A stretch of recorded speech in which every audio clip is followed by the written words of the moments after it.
હાલ સમગ્ર ગુજરાતની સાથે ભાવનગરમાં પણ હીરા ઉદ્યોગમાં મંદીનો માહોલ જોવા મળી રહ્યો છે। પ્રત્યક્ષ અને પરોક્ષ રીતે લાખો લોકોને રોજગારી આપતો હીરા ઉદ્યોગ મંદીના માહોલમાં સપડાતા એક બાદ એક હીરાના કારખાના બંધ થઈ ગયા છે અને હજારોની સંખ્યામાં રત્ન કલાકારો બેરોજગાર બન્યા છે। તેમના ઘર પરિવારનું ગુજરાન ચલાવવું તે એક મોટો પ્રશ્ન ઉભો થયો છે।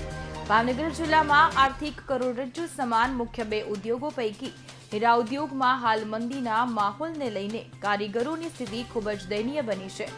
ભાવનગર શહેર અને જિલ્લામાં આર્થિક દ્રષ્ટિએ અલગ શિપ બ્રેકિંગ ઉદ્યોગ સૌથી મોટો ઉદ્યોગ છે, પરંતુ રોજગારીની દ્રષ્ટિએ જોઈએ તો લાખો લોકોને પ્રત્યક્ષ અને પરોક્ષ રીતે રોજગારી આપતો હીરાનો ઉદ્યોગ હાલ મંદીના માહોલમાં સપડાયો છે।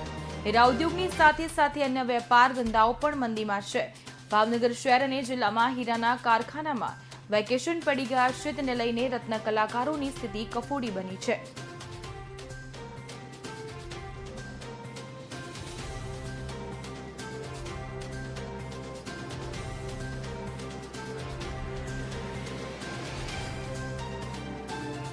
હીરાની અંદર હું 88ની સાલથી આવેલો છું। 3 વર્ષ નોકરી કરેલી, ત્યારબાદ મેં કારખાના હાંકેલા। અત્યાર લગી કારખાના 2008થી મંદી રત્ન કલાકાર ભાઈઓને બહુ ભૂખ મરવા આવી રહ્યો છે।